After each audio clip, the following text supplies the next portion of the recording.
ಯೋಗಿಗೆ ಮುಕ್ತಿ ಕೊಟ್ಟ, ಭೋಗಿಗೆ ಶಕ್ತಿ ಕೊಟ್ಟ. ಆದ್ರೆ ನನಗೇನು ಕೊಟ್ಟ? ಅಂಡರ್ ವರ್ಲ್ಡ್ ಡಾನ್ ಅಂತ ಪಟ್ಟ ಕಟ್ಟಿ ಕೈಯಲ್ಲಿ ಖಡ್ಗ ಕೊಟ್ಟ. ಏ ಹರ, ನೀನು ಕಲ್ಲಿನ ಗರ್ಭಗುಡಿಯಿಂದ ಹೊರಬಂದವನು, ಆದ್ರೆ ನಾನು ತಾಯಿಯ ಗರ್ಭದಿಂದ ಹೊರಬಂದವನು. ಏ ಹರ, ನೀನು ಶ್ಮಶಾನದ ಭೂಮಿಯಲ್ಲಿ ಸ್ನಾನ ಮಾಡಿ ಕೈಯಲ್ಲಿ ಡಮರು ಹೊಡೆಯುತ್ತ ಕಥೆ ಎಂದು ನಾಟ್ಯವಾದ ನೃತ್ಯಗಾರ ನೀನು.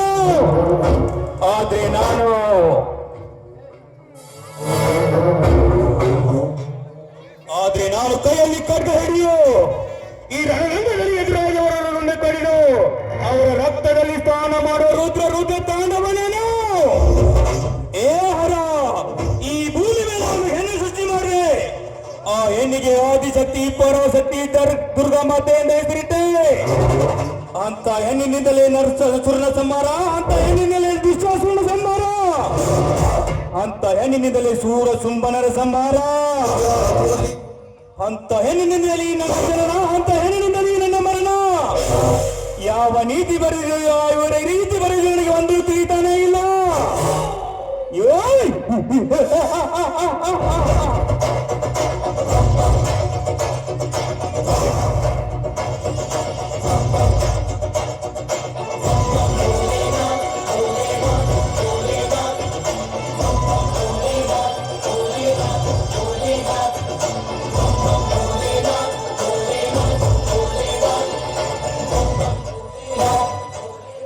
ಏ ಅರ್ಜುನ, ಧರ್ಮ ಕರ್ಮ ಕೆಲವು ಧರ್ಮನೇ ಇರ್ಬೋದು, ಆಗ ಈ ನಾಟಕದ ಕೊನೆಯ ಸನ್ನಿವೇಶದವರೆಗೆ ಧರ್ಮದ ನೆತ್ತಿ ಆಗ್ತದೆ ಈ ಜೈರೋಚನ ಮರ್ಮ.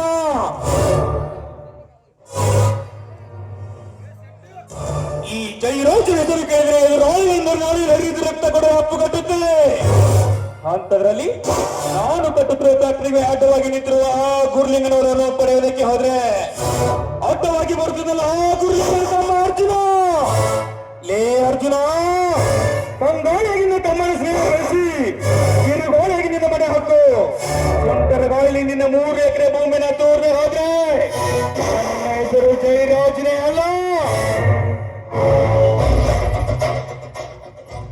ಕುಲಕರ್ಣಿ, ಏ ಕುಲಕರ್ಣಿ, ಸಾವುಕಾರ ತಂಟೆ ಬರೋದಂದ್ರೆ ಏನ್ರಿಪ್ಪ? ಈ ಊರಿಗೆ ರಾಜನಾದ ನೀವು ಸಿಂಹ ಗರ್ಜೆ ನೋಡಿ ಬೆಚ್ಚ ಬಿದ್ದಿರ್ಬೇಕತ್ತನ. ಅಂತದ್ರೊಳಗ ಏಕಚಿತ ಒಂದು ಬಡಕುಣಿಂದ ನಿಮಗ್ ಸವಾಲ್ರಿ. ಸಾವುಕಾರ ಬರ್ರಿ, ಹೊಸಕ್ ಹಾಕಿದ್ರಾಯ್ತು, ಯಾಕೆ ವಿಚಾರ ಮಾಡ್ತೀರಿ? ಕುಲಕರ್ಣಿ, ಹೊಸಕಿ ಹಾಕೋದಕ್ಕಿಂತ ಮುಂಚೆ ಅರ್ಜುನನಿಗೆ ಚಿತ್ರ ಹೆಸರು ಕೊಟ್ಕೊಳ್ಬೇಕು. ಅವಾಗ ಅದನ್ನು ನೋಡಿದ ಈ ಊರಿನ ಜನ ಭಯ ಪಡ್ಬೇಕು. ಅವಾಗ ನಮ್ಮ ತಂಟೆಗೆ ಯಾರು ಬರೋದಿಲ್ಲ ಗೊತ್ತಾ? ಅಲ್ರಿಪ್ಪ, ತಂಟೆ ಬರೋದಂದ್ರೆ ಏನ್ರಿಪ್ಪ? ಹಮ್ಮಿ ಗಂಡ ಹಮ್ಮಿರ ಅಂದ್ರ ಎಮ್ಮಿ ಕೋಟೆಯಲ್ಲಿ ತನ್ನಂಗಾಗೈತಿ ಅರ್ಜುನ ಕತೆ. ಅಂತದ್ರೊಳಗ ನಿಮ್ ಕೂಡ ತಂಟೆ ಕೊಡಿದ್ರಿ ಅವನ ವಾಸಕ ಹಾಕಿ ಬಿಡ್ರಿ. ಯಾಕೆ ತಲೆ ಕಡ್ಸೋತ್ರಿ? ಕುಲಕರ್ಣಿ, ಹೊಸಕ್ಕೆ ಕುಲಕರ್ಣಿ ನೆನೆ ಹೆಚ್ಚಾದ ಮಾತ್ರಕ್ಕೆ ನನ್ನ ಎದುರು ರಾಜ್ಯಭಾರ ಮಾಡಲು ಬಂದ್ರೆ ಆ ಅರ್ಜುನಿಗೆ ನನ್ನ ಮದ್ದು ತುಂಬಿದ ಬಂದೂಕಿನಿಂದ ಸತ್ಯ ಇಲ್ಲದೆ ಮಲಕ್ಕೆ ಬಿಡುವೆ ಎಚ್ಚರ.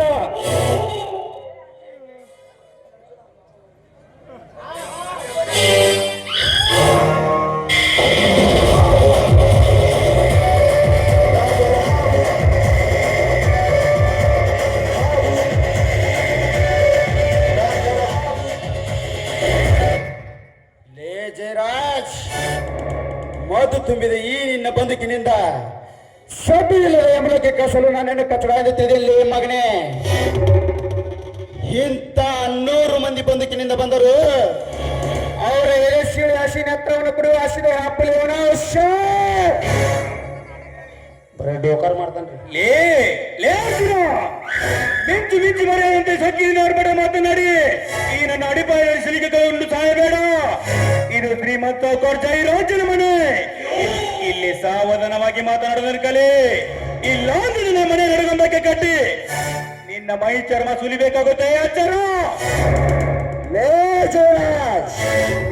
ನಿನ್ನ ಮನೆ ನಡುವಂಬಕ್ಕೆ ಕಟ್ಟಿ ಮೈ ಚರ್ಮ ಸುಲಿಯಲು ನಾನೇನು ನಿಮ್ಮ ಮನೆಯಲ್ಲಿ ಸಾಕಿದ ಮರೆಯನ್ನು ತೆಗೆಯಲೇ ಮಗನೇ. ನಿಮ್ಮಂತರ ಸಕ್ರತೆಯನ್ನು ಬೆನ್ನತ್ತಿ ಬೇಟಾಡಿ ಹಸಿ ಮಾಂಸವನ್ನು ಹರಿದು ತಿನ್ನುವ ಹಸಿದ ಹೆಬ್ಬುಲಿ ಹಸಿದ ಹೆಬ್ಬುಲಿ ಹೆಬ್ಬುಲಿ ಎಂದು ಕೋಪಿನಿಂದ ಮಾತನಾಡಿದ್ರೆ ದಿನದ ಮೂಲಕ ಕಳಿಸಿ ಬಿಡುವೆ ಹುಷಾರ್.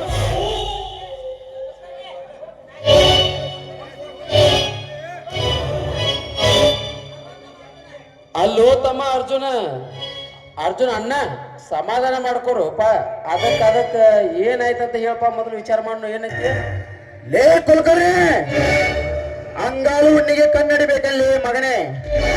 ಮಂದಿ ಇದ್ದಾಗ ನರಿ ಅಂತ ಮಾತನಾಡಿ, ಮಂದಿ ಇಲ್ದಾಗ ನಾಯಿ ಅಂತ ಮಾತನಾಡ್ತಿಲ್ಲ. ನಾಯಿ ಹುಟ್ಟಿದ ಜಾತಿ ಅವಳಿ. ನಿನಗೂ ನಿಮ್ಮ ಸಹಕಾರಗೂ ನಾಚಿಕೆ ಆಗಬೇಕು. ಇನ್ನೊಬ್ರು ಹೊಲಕ್ಕೆ ಬೇಲಿ ಹಚ್ಚಲು ಹೊಟ್ಟಿರಲ್ಲ ನಿಮ್ಮ ಏಸು ಹೊಸ ಜನ್ಮಕ್ಕೆ.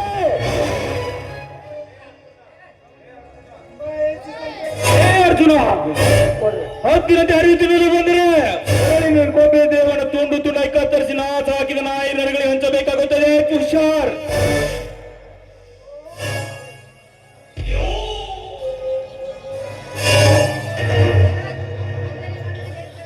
ಅಂದೇ ನಿನ್ನ ಹೇಳಿದನಲ್ಲ, ನಿನ್ನ ಹೊಲಕ್ಕೆ ಎಷ್ಟು ಹಣ ಕೊಟ್ಟು ಕರೆಸ್ತೇನೆಂದು. ಸಾವಿರಾರು ಚಿಕ್ಕ ಜನರಿಗೆ ಉದ್ಯೋಗ ಕೊಡು ನನ್ನ ಫ್ಯಾಕ್ಟ್ರಿ. ಆಫ್ಟರ್ ಆಲ್ ನಿನ್ನ 3 ಎಕರೆ ಜಮೀನಿಂದ ಬಂದಾಗಬೇಕೆ? ನೆವರ್, ಅದೆಂದಿಗೂ ಸಾಧ್ಯವಿಲ್ಲ. ಏನಂದೆ? ಆಫ್ಟರ್ ಆಲ್ 3 ಎಕರೆ?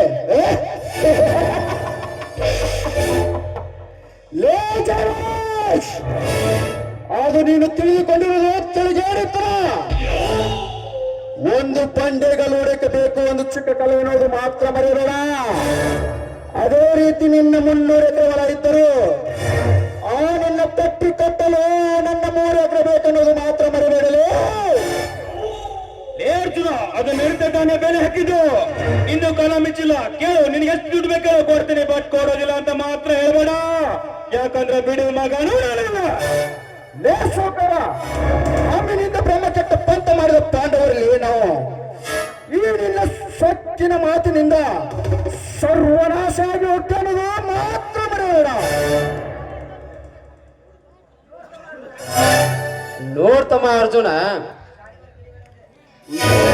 ಮೊದಲು ಏನಾಯ್ತದ ಮೊದಲು ಹೇಳಪ್ಪ, ಆಮೇಲೆ ವಿಚಾರ ಮಾಡಿ ಏನಂತಿ. ನೋಡು ಕುಲಕರ್ಣಿ, ಬಗೆಹರಿಸಿಕೊಳ್ಳುವಂತ ಜಗಳ ನಾನೇನು ಮಾಡಿಲ್ಲ. ನೀನು ನಿಮ್ಮ ಸಾಹುಕಾರ ಸೇರಿ ಒಂದು ತೀರ್ಮಾನಕ್ಕೆ ಬನ್ನಿ.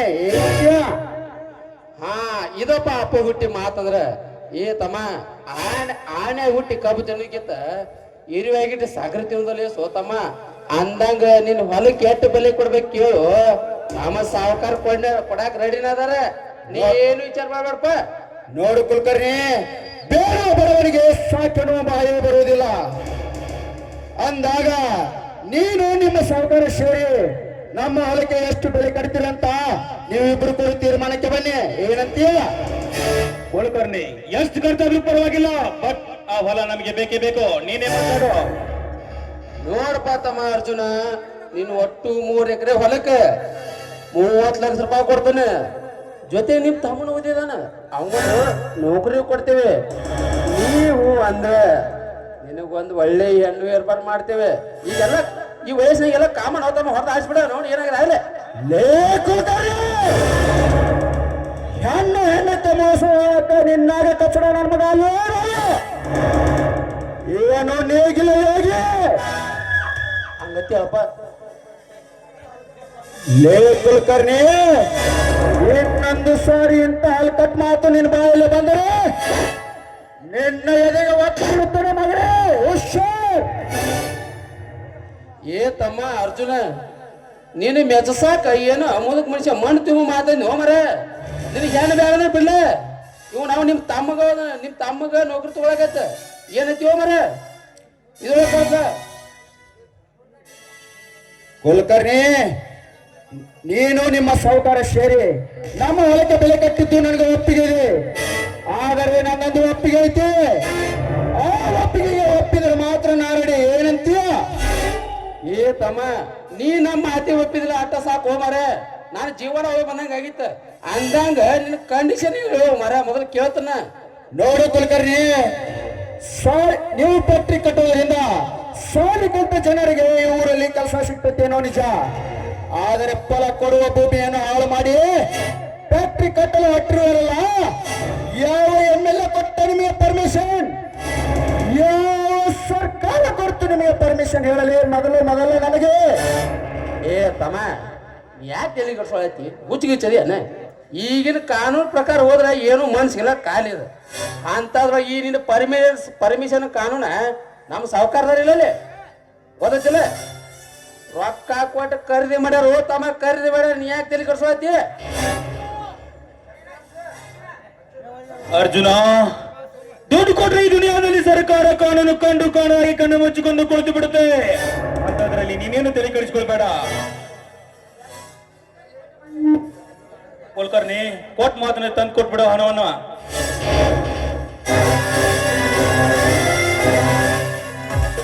ಬ್ಯಾಡ್ರಿ ಸಾವುಕಾರ, ಒಳಗೆ ಹೋಗಿ ರೊಕ್ಕ ತಗೊಂಬಂದು ಕೊಡ್ತಾನ ಅವಂಗ.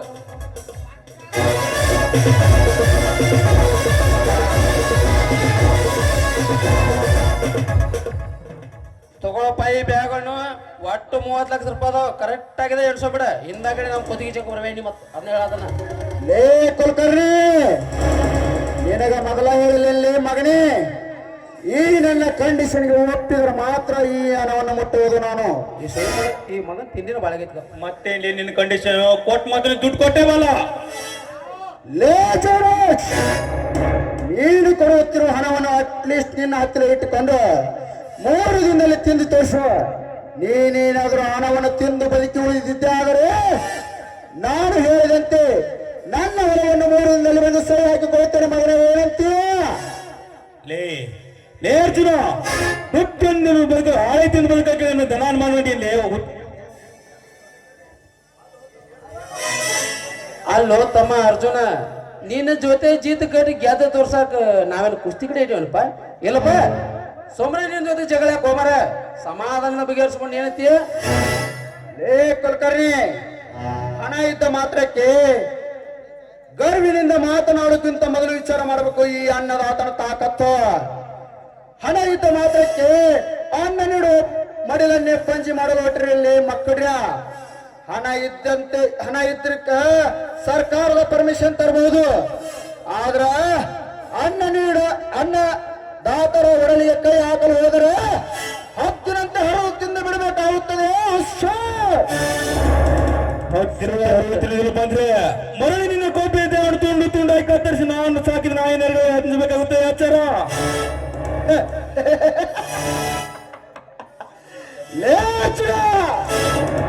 ಕೋಪಿನ ಮನಸ್ಸಿನಿಂದ ಏನೋ ಒಪ್ಪಿಸಿ ಬಂದಿದ್ದೆ, ಆದರೆ ಜೀವ ಹೋದರು ಎಂದು ಸರಿಯೋನಲ್ಲ ಈ ಅರ್ಜುನ.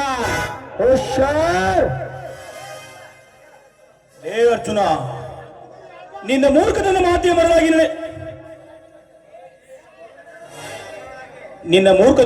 ಮರಳಾಗಿ ನಡೆಯಲು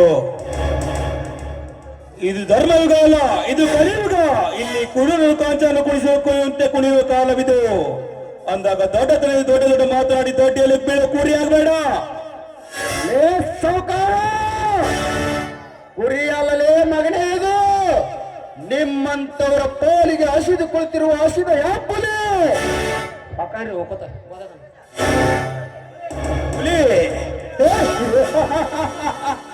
ನಿನ್ನಂತ ಹಿಂಡು ಹುಲಿಗಳು ಸಾಕಿದ ಸಲುವಿನ ಗಂಡ ಹುಲಿ ಇವನು ಜಯರಾಜ್.